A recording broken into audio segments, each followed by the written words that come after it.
My name is Dr. Henry Lustiger-Thaler. I'm here with Mr. Joseph Bistritz.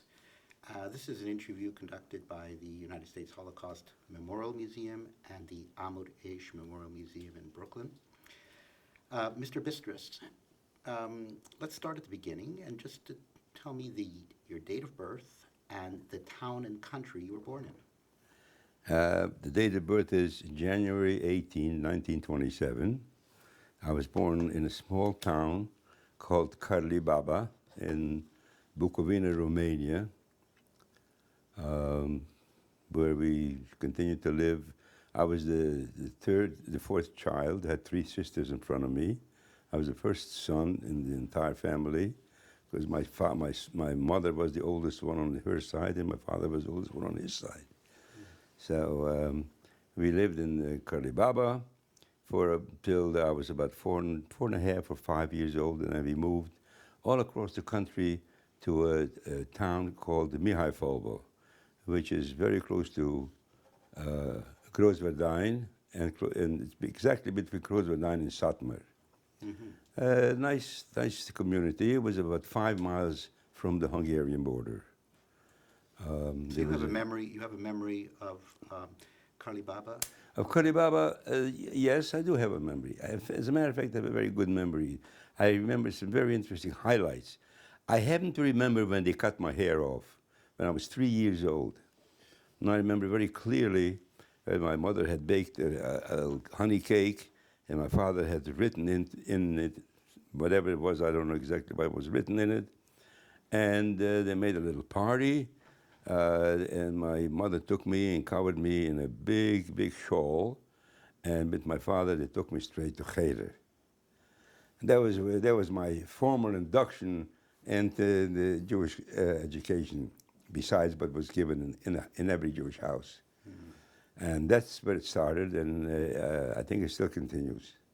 What did your parents do in Karlibaba? What did your father do? And my father was in the leather business. He was selling leather for shoes and for soles to the shoe making industry in that small town. And so was my grandfather. Mm-hmm. And the family went back generations in Karlibaba, or that was my father's family. We lived in a duplex. It had two identical apartments on either side. On one side we lived, on the other side my grandfather lived with my grandmother. I remember my father had one brother who, and as far as I can remember, while I still lived in Karlibaba, he was single. I found out that later on he got married, and that's the extent of my father's family that I knew. Mm-hmm. My mother's family, on the other hand, lived not far from there in a place called Nasod, which was also had a nice Jewish community. My grandfather was a very big Munkacher Chassid. He became an orphan before the Bar Mitzvah, and the Munkacher Rebbe, the old Munkacher Rebbe, who was referred to as the Darkei Tshuva, he took him in his house, and he was Bar Mitzvah there, and he stayed there until he married from the Munkacher's house. And so he got married, and he lived in Romania, not far from Karlibaba. And that's where my mother was born. Mm-hmm. Mm-hmm. Was your family Munkacher Hasidim? No, my family was not Munkacher Hasidim. My family was Vizhnitzer Hasidim. Uh-huh. Because in Bukovina was the headquarters, actually, of the Vizhnitzer dynasty. And the Seret and Vizhnitz, which is the same dynasty. And so my father was a Vizhnitzer Chassid. When we moved to Mihailfovo, which happened to be about 20 miles from Großwerdijn, where the Vizhnitzer Rebbe lived, the original Vizhnitzer Rebbe, the Ahavas Yisrael, the Vizhnitzer Psrulche, he was called. And I remember I was about 5 years old when my father, Rabbi Shalom, took me to the Vizhnitzer Rebbe. To that Vizhnitzer Rebbe, for the first time, I had contact with the Vizhnitzer Hasidim. And of course, in the house, it was all Vizhnitz, mirrors, everything was Vizhnitz and Nosach. And so you grew up in Millifofel. in Meerful. That's where you grew up. Right. Tell me about the town. The town was a very pleasant town. Actually, there was about 1,000 Jewish families. I'm sorry, 400 Jewish families. They were talking about 1,000 Jewish people living in town.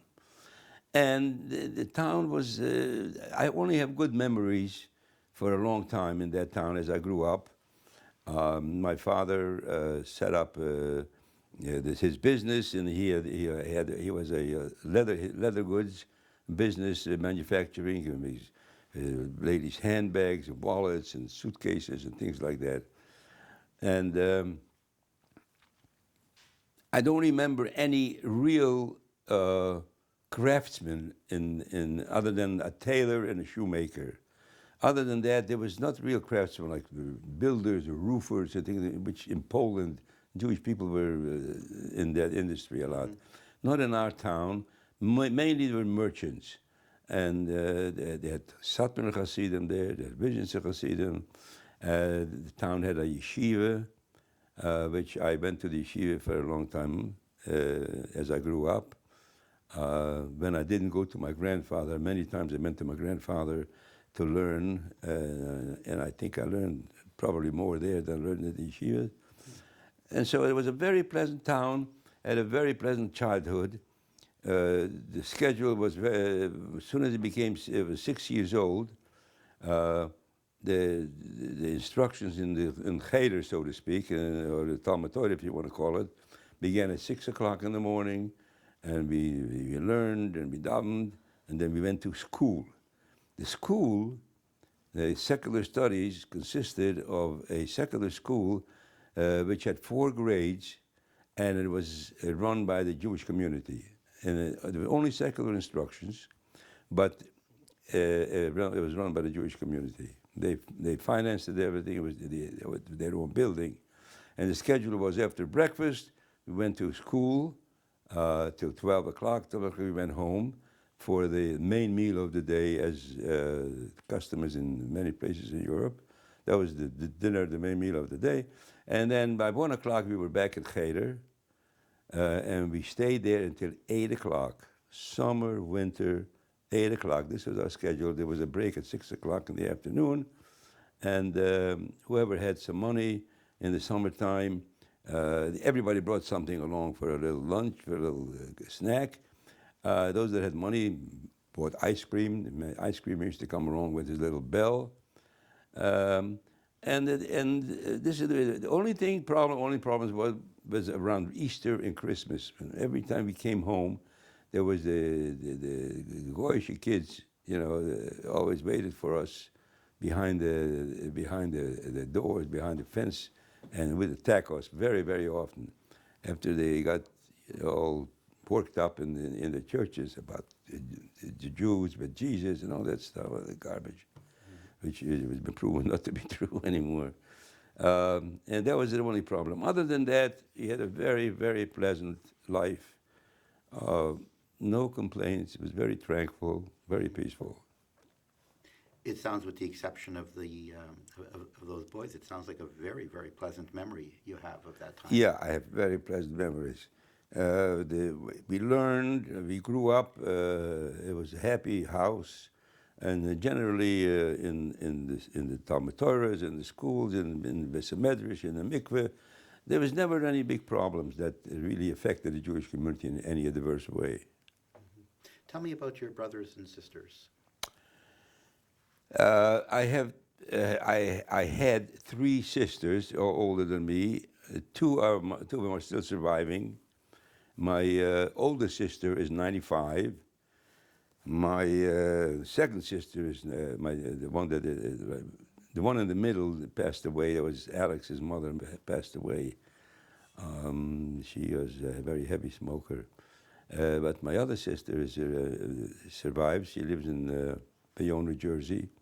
My older sister moved. She lived here for all her life, and she moved to Israel finally at the age of 95. And she is, thank God, very well, and she's healthy and everything all right. and then I had a younger brother who, at the time of the Holocaust, was 9 years old. And that was our family.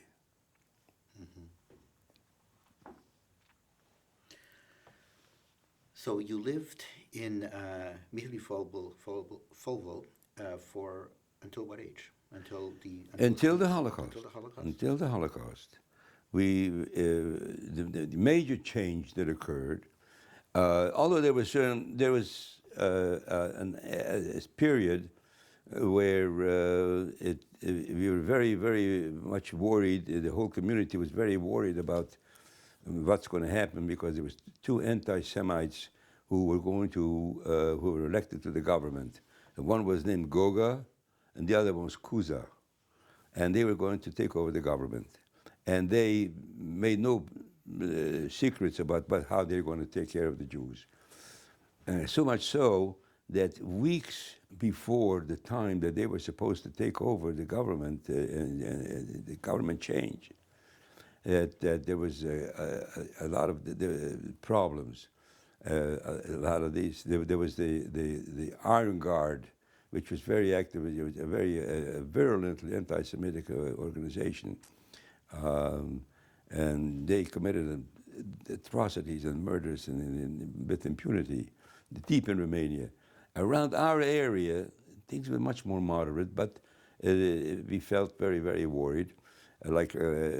Just about a week before this was going to happen, this fellow comes into a store, which was a beautiful store, a yard goods store, and he says, as a customer, I want 2 yards of this, 3 yards of this, 4 yards of this. And it was cut off the bolt, and it was wrapped up. And he wants to go out. He says, you have to pay. He says, I'll have to pay tomorrow. All this is going to be mine. And he walked out. Nobody wanted to make a big deal out of it, because we were very worried, very simply. We were very, very scared. The next day, something very interesting happened, which I'd like to mention. There was another fellow who had a leather goods store. His name was Shimon. He had a nice store. So in comes one of these guys, one of these gardists, and he orders a piece of sole to be cut off from the big piece, and he wants to go out. And he didn't want to pay. So his son was in the store. He said to him, wait a minute, you have to pay for this. He says, you want me to pay for it? He said, I'm going to get you out of here. You're never going to be here. Come back here into the store. When he heard that, he took a long pole that they used to use the shutters down in front of the window, a big, thick pole, at least a 2-inch pole, which was about 6 feet long, a minimum. He jumped over the counter and he beat the heck out of this guy. And he finally left. The next day we found out that this Shimon's son is not in town. He disappeared. What happened? He took off. He went to what was Palestine at the time. He said, I'm going to leave.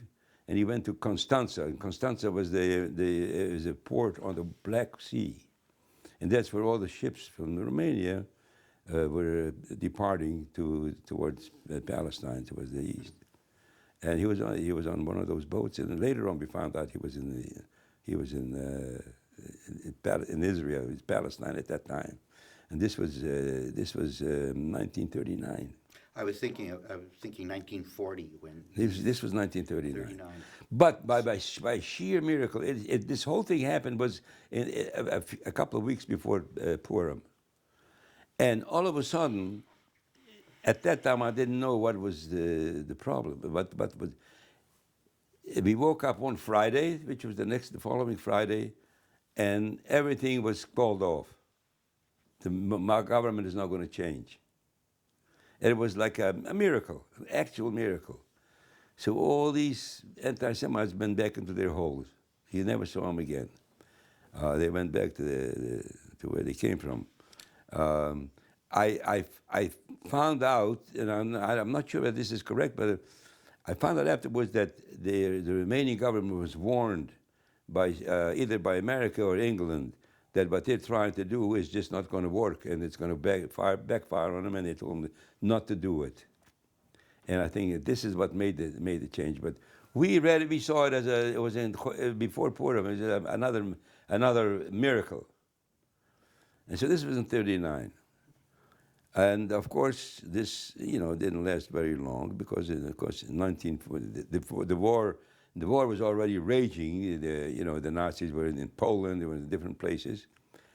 Did you hear about what was going on? No, in we had Poland? no idea what was happening. We knew that the war was going on, that Poland was attacked, and that they invaded Poland, and we knew some highlights of the war. In fact, we lived with the daily news, because we felt that we were so much a part of it, and that our fortune and fate goes up and down according to the way the war goes. And so this was part of our daily life. And whether you were in the mikveh, or you were in the Beis Medrash, or you were in the yeshiva, or you were in shul, the first thing was, what's new today? And I grew up in that atmosphere. And from then on, I'm so interested. News that's happening in the world, especially within Israel, is so much part of me. It's unbelievable. It's a part of me. So in 1940, around September 1940, we became aware that the Hungarian army marched into our area. They took over that whole area of Transylvania, which was originally a part of Austria-Hungary. And it was ceded to them, to the Hungarians, as a reward for joining the Axis. Joining Hitler. And so this is, and besides, they claimed that anyway, it was originally a part of Austria-Hungary. And then things changed drastically, totally, completely. The language spoken on the street and in the markets and in the stores and everywhere was Hungarian anyway, even though it was Romania, because this was a holdover from the previous World War I. Although there was Romanian was only spoken in the official offices of the government and so on and so forth. So In the schools you were taught in the school we were taught Romanian? Romanian. In Romanian. This was the secular colony. After all, it was Romania. But on the street, other than that, was only Hungarian. So that didn't change. But everything else had drastically changed. The Hungarians, they came in. At that time, when the Hungarians came in, there was a lot of Jews in the Hungarian army. We were so surprised. There was Jews, and because there was a big battalion, a very big battalion in our town, being that it was the first halfway decent-sized town from the border. And so they had a headquarters over there. And we saw Hungarian in uniform, Jewish people davening. It was something we never imagined, we never saw. And we brought them to eat, kosher food and everything. But that didn't last very long, and generally all the laws began to change. In our town, there were several widows who were widows from World War I, and the Romanian government gave them licenses to sell tobacco and matches and things like that, which was a government monopoly. And you had to have a special license from the government to sell that. And so this is how they made a living. First thing is, they did away with that law, and they took away the licenses. So these people, of course, remained without any parnosa, without any life living. And but our community made up for it. We were very, very close-knit community. In fact, it was so close-knit community. Whenever there was a wedding in town, everybody was invited. You never even sent out. You just announced there's a wedding, and everybody went. And the poor people, there were some people there's poor people everywhere, not because some people are just their mental capacity is such that this is the way they live. And we had poor people in town. When it came to a wedding, first the poor people were served. They had a table like anybody else, but they were served first. Give you an idea. about the moral feature, the moral fiber of the community. Please. It was a very nice community, and it was a pleasure growing up in that community. And I have nothing but beautiful memories. But very, very soon after the Hungarian came in, things began to change drastically. For instance, when I say we, anybody, I was in 1940, I became bar mitzvah. I was born in 27. Just when they came home, it came in, before they came in January, they came in September. I was bar mitzvah. So I was 13. But the next year, when I was 14 already, I had to report, join the sort of paramilitary, so to speak. But this consists of, they gave us each shovels, and we had to carry the shovels on our shoulders like guns. And we were marching in the middle of the street in groups, maybe 3 abreast, maybe 10, 15 rows, 2 or 3 groups like that, out to outside of town to dig ditches. Not that it was not necessary. It was not necessary to dig ditches. Nobody needed them. So we just to dig ditches. This was to show the parade in town, what we're doing to the Jews. We're taking care of the Jews, don't worry. This was the message. The following week, we filled in all the then we did anything else they wanted to be cleaning these offices, they made us do all kinds of work. And basically, this is as far as it went. But still, life still went on fairly normal. Of course, not like it was before. But, you're not living in your own country, and you have to suffer, put up with some anti-Semitism, and they make sure that there was enough of that. And this is how life continued on.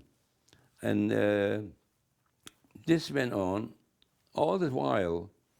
We going 42, 43, 44, and the extermination of the Jews in Poland and in other parts, it was just raging. We had no idea, and I can tell you because I was aware of everything supposedly that was happening in the news. In fact, Jews were not allowed to have radios. But there was a couple of radios. One was a crystal set that one of the boys from the yeshiva put together. And somebody else had a radio with a battery, like a car battery, powered by that. And they were the source of our news. Daily, we knew exactly what was happening. But nobody, the BBC, Voice of America, any of the Western news broadcasts, never mentioned anything about what Hitler is doing to the Jews and the extermination. Not one word. Had there been anything, we would have known. A lot of them could have saved their lives for sure. There's no question about that. But we didn't know that. We had no idea. And so we got an order in 1944, right after Pesach, that 2 weeks after Pesach, that we all had to gather at the railroad station with anything that we can carry with us. What can you carry with you? Before you go to that part of the story, let's just go back to 40, 41, 42, 43. You mentioned the remarkable moral character of the community, the self-help, the support. Do you have any other examples of just of things that happened in the community that stay in your mind that really brings out the excellence of how Jews comforted each other in these very, very uncertain times? The fact is that you have to understand, at that time, everybody was tachas gafnoi, tachas tainosoi. Everybody was at home. There was no drastic change that required any repair, any assistance. So they managed as best they could because of the interference with the new laws. There were some very terrible things that happened. In fact, in my family, these guards, once the Hungarians came in, the other Iron Guard became again very active. And they were traveling on different trains. I know people were thrown out of speeding trains. Jews were thrown out of speeding trains by these people. And there was one, my mother's cousin had a son who had just got married, and he came. He traveled. He come home to Meerval. He got killed that way. So these things happen, but on the daily life there was not any appreciable change. There were some people who they were looking for and they disappeared, and of course they needed help. So we were always there. There was never a question I mean, everything was so spontaneous because everybody, there was a conviviality by the whole community. So if one hurt, the other one felt it.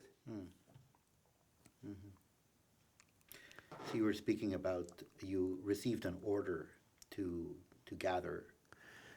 Yes. So we took, because what can you take along? We took, there was 5 of us, 5 children, and my 2 adults. So we took everything we could, and we went to the train station. In the train station, we were put into cars, into trains. At that time was, I really can't remember, but I think it was regular cars, regular train cars. But we only went to Groesbeek, which is about 20 miles away. And over there, we disembarked, and we had to walk to a place, it was a lumber yard, which was converted into a camp. It was the ghetto, so to speak. All the lumber was taken out of there was a 2-story place. There was lumber in the bottom, there was a floor, and there was lumber on top. But all this was gone, and there was only space under a roof. And everybody was assigned a part of this, a quarter in this lumber yard. And people hung up, you know, divisions, sheets between one family and another. Basically, that was all you could do. The entire town was taken. The entire there? town. The entire Jewish part of the town. So you had about 1,000 people. Yeah, about 1,000 people. Yeah. And it was a big lumber yard, which, you know, you have to forget, that you have to remember that some families had 5 kids, 6 kids, 7 kids, 3, 4. I mean, it was, you know. And this continued until some people escaped from there. They went to the sewer and they went out. There was a river going through that Groesbeek, the big river, and the sewers led to the river. So as they escaped through the sewer line, went to the river, and they escaped. I found that out afterwards. We were not aware of that. We were there for 2 weeks. Maybe a little bit more than 2 weeks, between 2 and 3 weeks. And then we were marched off to the train station in Groesbeek. And there we were put in these cattle cars. And they closed up coast cars. There was one window on one side and one window on the other side, about maybe a 2-by-2 window, 2-foot by 2-foot window. The doors were slammed shut, and each one of these cars contained roughly between 70 and 80 people. And there was all kinds of people, all ages, old people, young people, babies, no sanitary facilities. I think we had to put together some kind of a container there. We were not giving any food or anything, and so once we were, the train was ready to go. We moved, and this went on for 3 days. Day and night we traveled in these trains. We arrived in Auschwitz. These trains were directly to Auschwitz. As many times you see Auschwitz is depicted with the door that says Arbeit macht frei. You see railroad tracks. Those are the tracks that we arrived on. And the doors were opened up. we were in a different world. You look, I was 17 years old. I'm in a different world. Where am I? I have no idea. All I saw was people in striped clothes, speaking Yiddish, or different languages, in Polish, different Yiddish. And a lot of them said, there's one thing I remember, they said, give the children to the old people. At that time, I didn't pay that much attention. I thought maybe it was just an expedient in order to get to unload the cars quickly, and didn't pay that much attention to it. So we got off the cars and then made lines, every lineup, all the men here, the women there. I had a little brother who was close to 9 years old at the time. And my mother, you got to remember, my mother was a very young person. She was born in 1905. So in 44, she was like 39 years old. And when she was walking down the street with my three sisters, they thought they were all sisters. She looked so young. And she's a very good-looking person and very healthy and young-looking and active and everything. But she had my little brother, so they didn't separate him. My three sisters, who were together, they all came on the right side, so they survived. And I, with my father, my father he was born in 1901. He was a young man, he was a young person. So we came on to the right side. Only later on did I become aware of what they meant by they say, give the children to the old people. I had no idea what that meant when they said it. And so this is how I arrived in Auschwitz. And we were put up in a camp. And they, of course, they shaved us and disinfected us. It was a 2-3 day period of induction, so to speak, into the camp, because we had no idea what it was. But we were in a separate camp, so to speak. Later on, I found out it was more or less of a holding camp, because a lot of people from us were separated and taken to a different camp. But a group of us remained in this camp. At that time, almost the entire community was still together. Everybody knew each other. And this went on for about 2 weeks or so, or maybe a little bit more. I remember the first day, which was the next day, when they came around and they gave food, was like some kind of a meat product pressed with jelly and meat and all kinds of stuff. And they gave it to everybody. I took it in my hand, and I wanted to throw it away. And my father said, you're not going to eat, you're not going to live. To me, treif in my hand, unheard of. It was something that is just unimaginable. But I pretty soon found out what my father meant, that we have to suspend all those things if you want to survive. And it took me a while to even try to eat that. It's only I couldn't even take it in my mouth. But there was other things that there's some soup and some coffee, so to speak, which was really just black water. And so I gradually became used to what the camps had to offer. This went on for about 2 weeks or so, and then we were put on trucks. A large group of us were put on trucks, and we were transported to Buchenwald.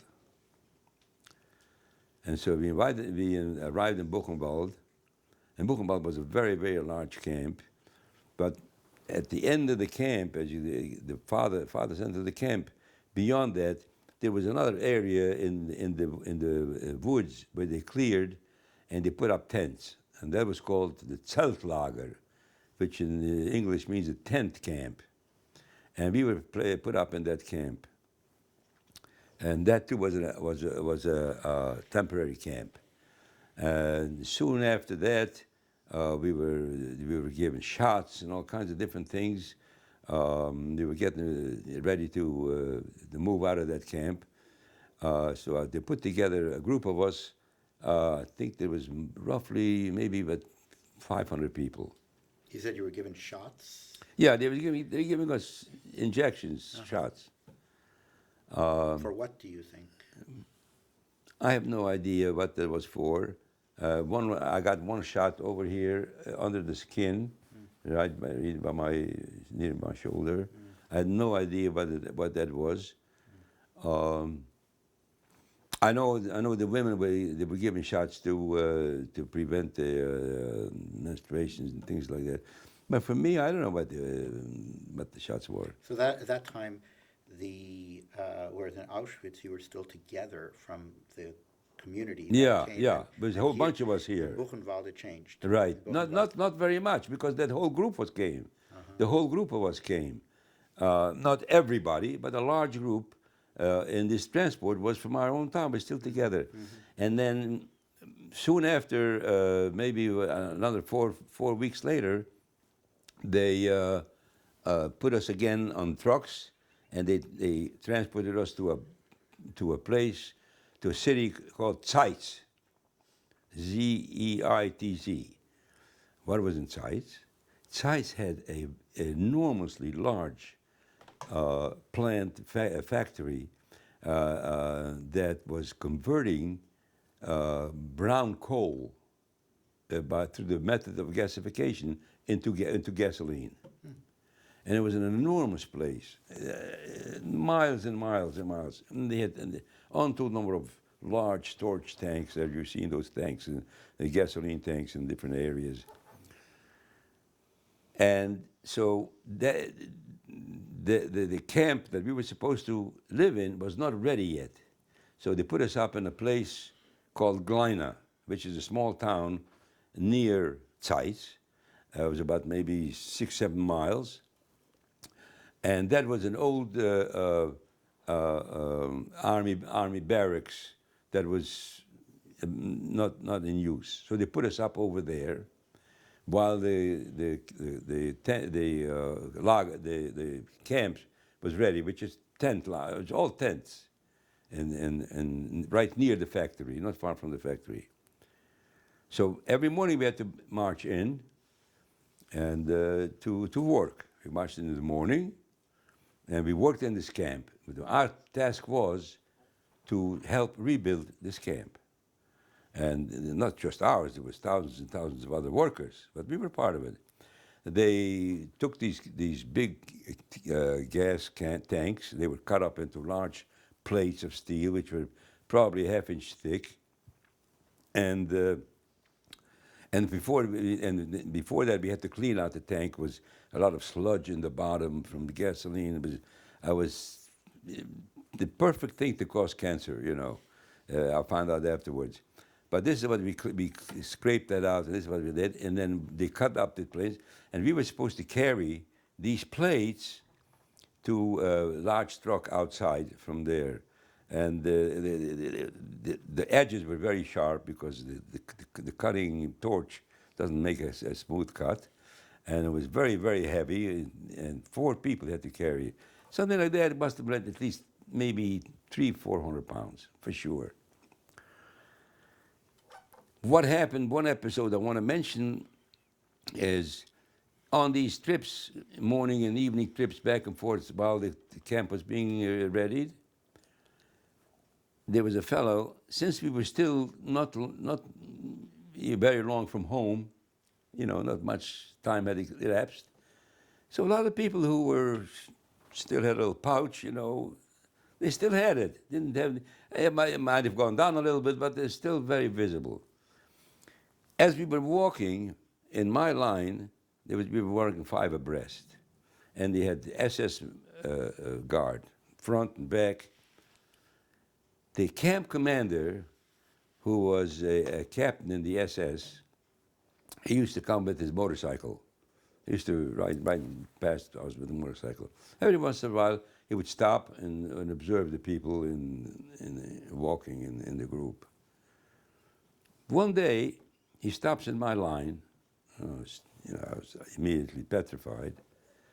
In my line, I had a fellow came from Czechoslovakia. He was a pharmacist at home, and he had quite a little pouch. So we helped him. The pants you have to pick up with a little string. And the jacket didn't cover completely, but it was still fairly visible. He made a stop. He called him out. He asked him what his name was. And he started to beat him mercilessly. He beat him so hard that we can't imagine anybody can beat somebody. So he said, and told him to go back in. So he couldn't walk to take him back in. Then after a while, we helped him, to walk along. And so we made the day through. He could be covered a little bit, but it was terrible. The next day, he was looking for him again. He called him out. He beat him up so bad, he never survived. So this is one traumatic thing that I always remember if I think back on that period. So when the camp was finished, we all moved over into this camp, into the new camp. The camp was the standard fare. It was 4-story bunks, boards. Basically, you've seen them. Everybody has seen them. Anybody who's on anything of the camps knows these are very well known. And so, we try to keep friends, family together, on the same bunk.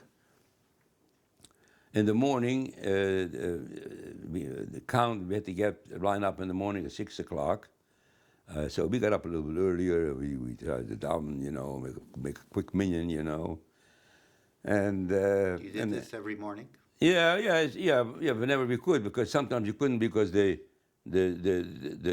capo who was in the block, he sometimes used to come around and he would beat you up if he saw you doing anything like that.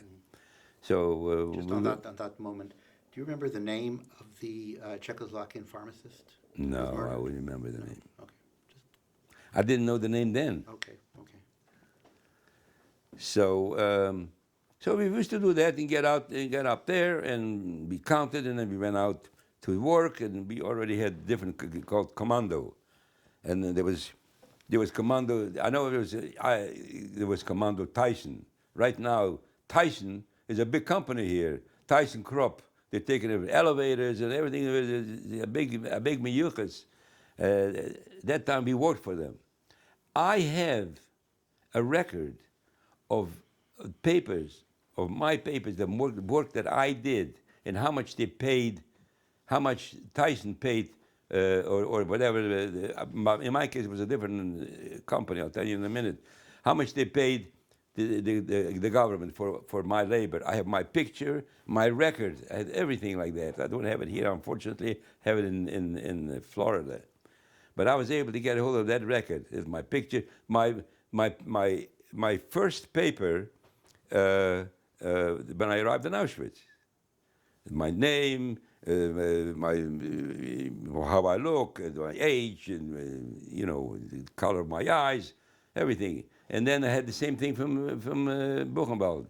And I had a record on this day. I worked from here to there, and you got paid. And I still have that. I still have it. I got a hold of it when they opened up the records. You're able to get some copies. In Bad Arnsberg. Yeah, Arnsberg, right. So this is what happened. So this company was called Brabag, B-R-A-B-A-G. Brabag is an abbreviation of Brown Coal Benzine Aktiengesellschaft.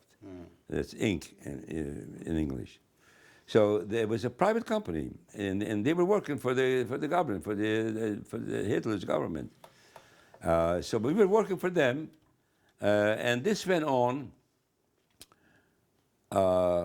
June, July, August, September, and in September there was an announcement made through the camp.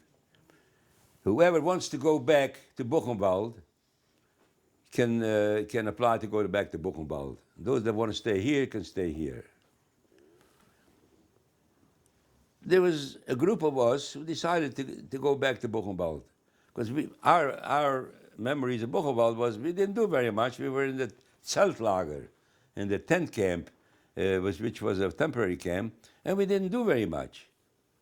We did a little bit of work. We went out to, there was in Weimar, not far, there was a ammunition factory, which was destroyed completely and bombed.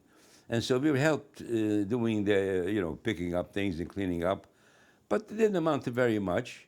So a lot of us decided to go back. And of course, I was still with my father and the people in the community. And whatever they decided, I, of course, was joined. There was no question about that. And so we went back to Buchenwald in September. Then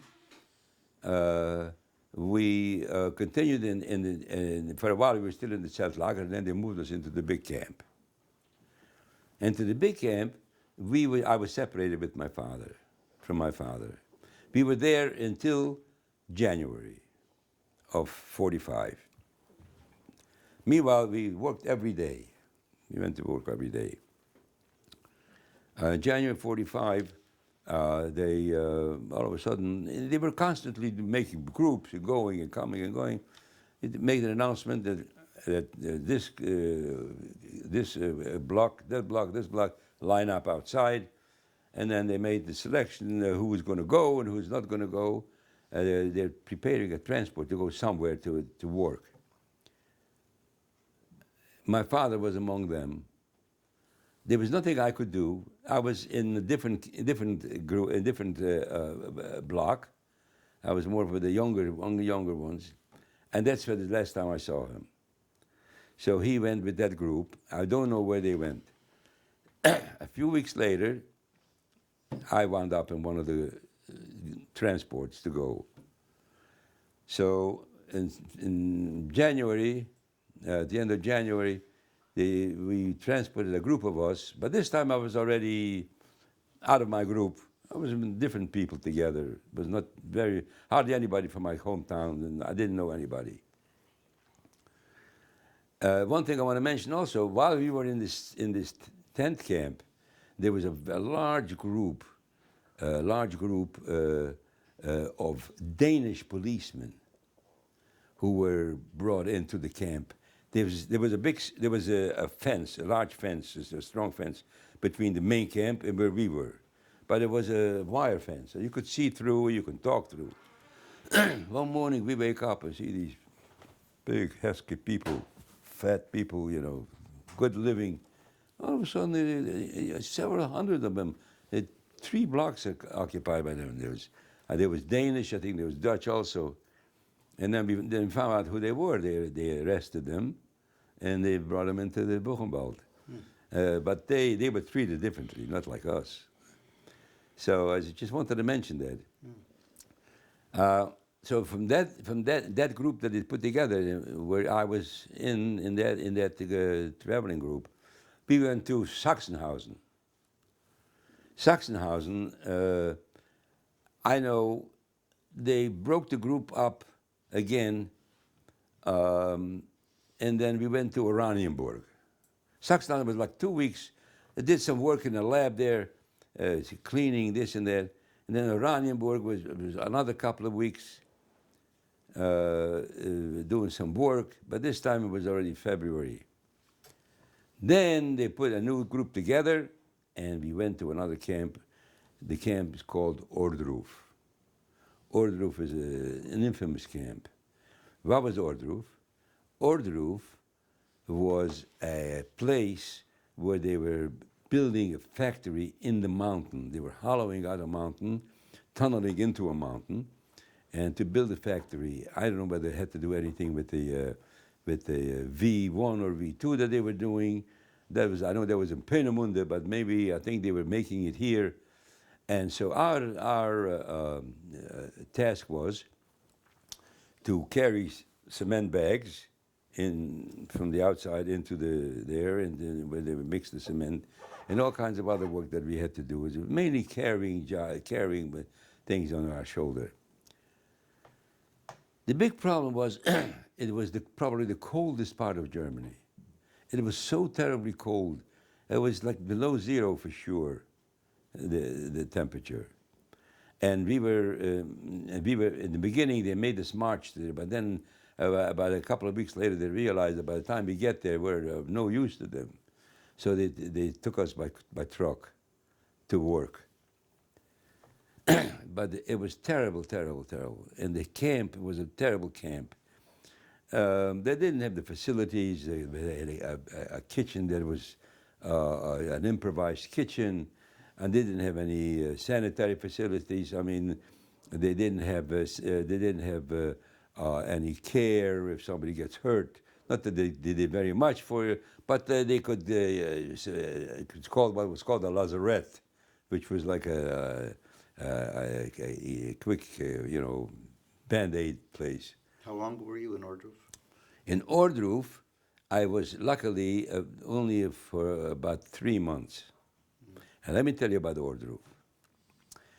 In Ordruf, when I arrived in Ordruf, they put me in one of the camps, one of the blocks, and I was up on the top row. There was another fellow next to me, and of course, I didn't know him. He didn't know me. Always try to be and mind your own business, because you never know who you run into. What happened was, it turned out that this fellow, as I found out, a couple of days later, happens to be a frum guy, a person who can learn, And if that wasn't enough, I noticed that he was acting very strange in the morning, especially.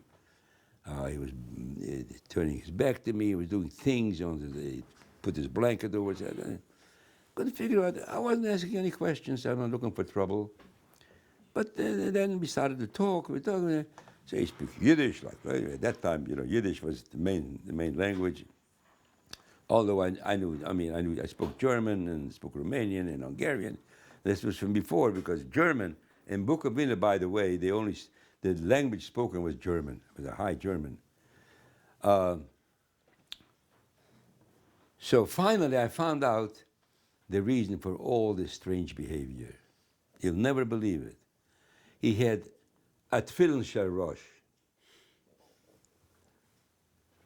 And so before, you go out to work, he would put it on and say the Shema. Of course, he didn't know wanted to know what it was. So happened that we were on top, and because it was so cold, most of the people prefer to be below, where there's the closed air more.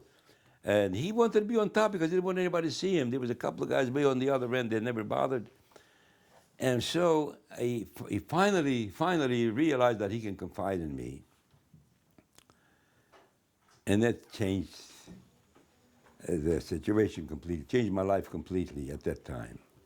Because then I wanted to do the same thing. And so he finally agreed but he did it first, because sometimes, they call you up early, the whistle comes too early, you have to run. He did it first, but I was able to do it. So one time, on Sunday, we didn't always go to work on Sunday. We did it a little later. So one Sunday, I'm putting on the film. Also in the morning, it was very early. And while I had my film on, I all of a sudden, I don't know whether I went into a trance or something, but all of a sudden I found myself transported into a totally different and a utopic place. A place that was so far from the realities around me. I'll see old ladies with carriages, the sun was shining, and kids running around. What is this? And I couldn't imagine what this was. It felt so great. I actually was palpable. I mean, I could actually feel that I am there. I think that the reason this happened to me, because what I was doing, having tefillin on, the incongruity of the having tefillin on, with being in the camp, and with the strong desire of survive and be free. I think the combination of these powerful emotions created this illusion that where I was, and I saw these things. But it had a very positive effect on me, because from then on, I was able to work up a situation where I could almost conjure up the situation almost at will. And so I found that no matter how bad things are, I just check out of there and I am in a different place. And so I think that was largely responsible for I found the secret of survival. And so this is what helped me a great deal to survive in a reasonable, healthy situation, both mentally and physically. It's a very moving story. Very moving story. So what happened? So the problem was, there's only one problem there. This fellow said to me one day, "I'm not going to work." Sometimes if you feel sick, you report that you're sick. So you're sick, but what did they do?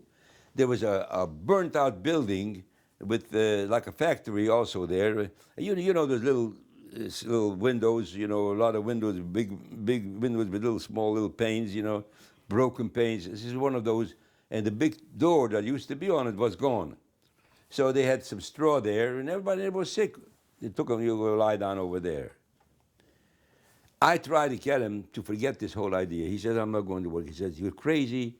I tried to convince him that it's just there's no way that he can do this because this is very dangerous. He says, "I know, but I've had enough. I don't want to." I was able to talk him out of it 2 or 3 times. And after that, he decided he had enough. So they took him over there. He said, "You stay there." Maybe he wasn't feeling so good. In the evening, he came home from work. I ran over there to see him. No, he was all right. They gave him his ration, but he was okay. And again, I talked to him to come back. I told him, "Give me the film." He said, no, he wouldn't give the film. He wouldn't change. He wouldn't part with the film. This went on for almost a week. But I saw this man was ebbing away daily. He looked weaker and weaker, and I tried to change his mind. It was just, he made up his mind. This is it. And then he got so weak that after a while, all the rations they gave him, the other guys were there, took it away from him. So he went even weaker. He wasn't eating anything. I brought him something. He wouldn't. Within 2 or 3 days, he was gone. So I lost the battle. And then I lost the film too. I don't know what ever happened to them. Then they took us together from this place, and another transport. They took us to a place called Neubrandenburg. I was so happy to get out of here. I don't care if I go to anywhere. Not just out of here. This was the most miserable place in the world. Coming out of Brandenburg, now armed with my new ideas, with my new method of survival, I felt a little bit more liberal. I felt I'm a little bit ahead of the game. And not only that, but I tried to counsel other people around me, encourage them. I had a totally new outlook on life. We arrived about 4 o'clock in the morning in Neubrandenburg. Neubrandenburg was a place where they were milling parts, airplane parts, for the German Air Force, for bombers and transports. They have the parts which were made of dur aluminum, the hard aluminum, the strong aluminum. They were cast pieces. but a cast piece is never precise enough, even with the holes and everything in the configuration. It's not perfect enough to fit into the place where it's supposed to go into the engines in the machine. It had to be milled so that everything had to be correct. Sometimes the hole is an eighth of an inch off or something. And so this was a place where they did this, so this was. We arrived there, and we were maybe 75 or 80 people. And we had to wait outside because the camp wasn't open. We were inside the gate, but everything was closed. So finally the camp opened up, and then they got together. Finally they called up for different trades. They wanted metal workers, they wanted cooks, they wanted carpenters, they wanted... And I was holding off, although I could have gone to any one of these jobs. But I wanted to have something that I could be inside, because it was very, very cold. It's not far from Berlin, close to Berlin. And so at that time, I waited and waited. There was less and less people, all different categories. Finally, I was getting to be worried. There was only about 7 people of us. And they said, any chemists? And I thought to myself, should I be a chemist or not, you know? And I decided, and I said, physicists. There was nothing else left. I'm a physicist. So it was 3 of us. 4 were chemists, 3 of us went to the physicists. So I figured they're going to tell me what I do. Well, I'll tell them that we didn't do this, we did something else. I always have an imagination. So, but one thing I saw was better already. The guy that was in charge of us was a civilian. Was not up until now. You only had people in uniform bossing you around. This man was a civilian. I figured it's already a little better.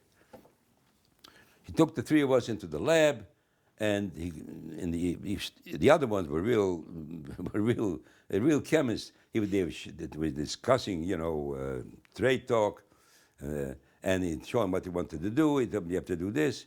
Yeah, no problem. Me, he said, you come with me. It turns out that what they did was a lot easier than what I did. Because over there, here's the only thing they did over there. They had there was a piece cast, and there was 2 pieces of magnetic plates with this much space between each other. And this cast piece was put on top of these plates.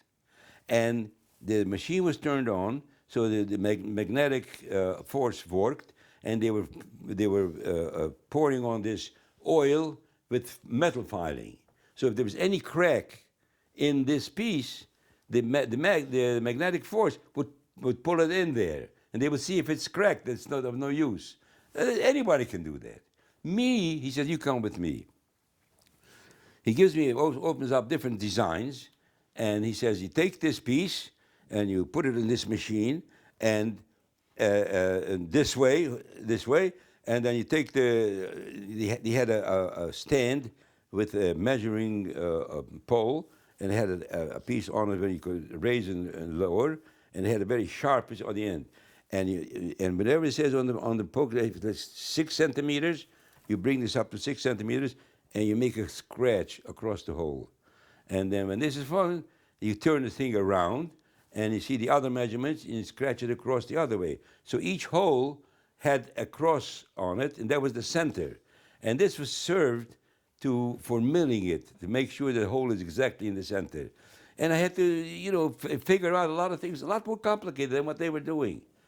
But anyway, it worked fine because it was warm, and I was able to pick up. There was one fellow who we caught him trading away his ration for a cigarette butt, and we beat him up.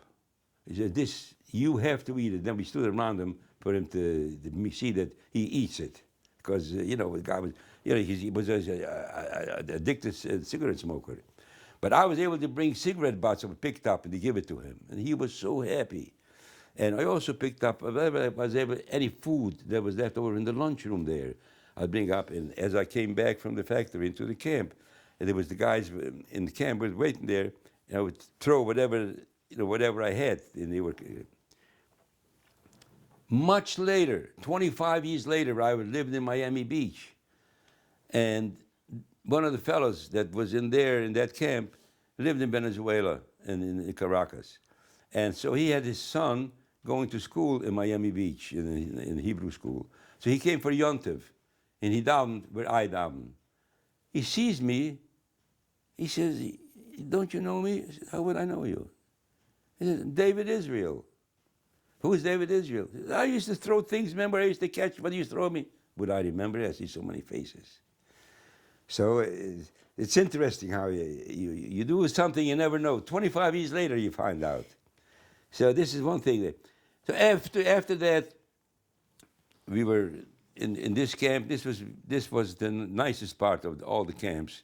We had to work, but it was inside.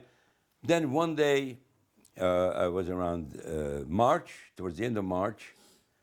Again, the war was moving, came closer, and there was a necessity of moving people around. So they put us in a transport, and they took us to Ravensbrück. Ravensbrück is a famous camp. Used to be originally a women's camp, but this time was already mixed. Mr. Bist, perhaps what we will do now is we're just going to take a break, and we're going to come back and we'll begin again with your time in Ravensbrück. Okay. Okay, so we're just going to take a bit of a break right now. Okay, okay.